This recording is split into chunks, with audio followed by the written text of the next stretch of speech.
Hey, what's up guys? I'm Alberto and I'm gonna tell you about the book Ready Player One, which was written by Ernest Cline and talk about the world in the year 2014. In this time the world become a cold place where everyone takes care about their own stuff. They spend all the time in their own mobile devices. And there's a guy who created a video game named The Oasis. It's a virtual reality game that tries to be or do whatever you want. You can do anything you can imagine, anything and stuff. You can play golf in the universe, and you can go or in a casino that is the size of a world. You can play with Batman. You can drive a car, a race car, or you can find King Kong in the middle of the jungle. You can do anything you want.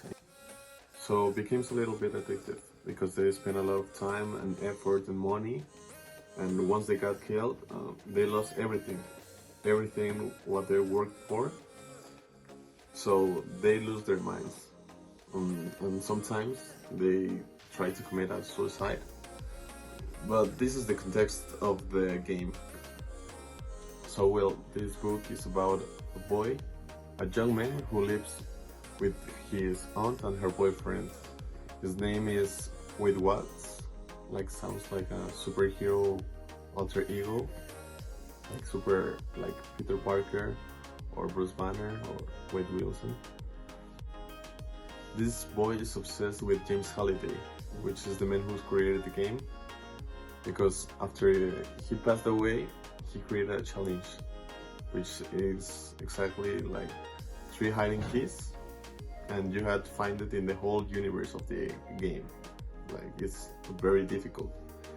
And before you find the keys, you get an Easter egg.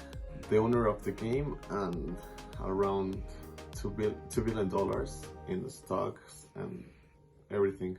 So this boy starts searching for the keys against a company called IOI, and in the searching he joins a clan or a squad. That name is the High Five.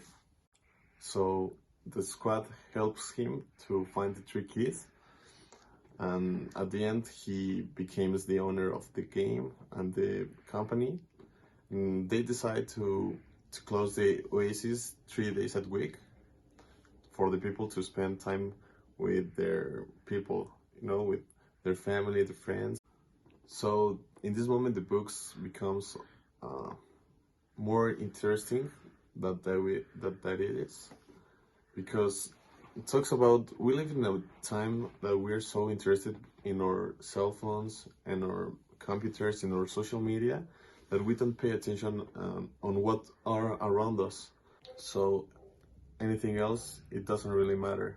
And as Jim Halliday says, the reality is the only place that you can eat well, and the reality is the only thing that is real.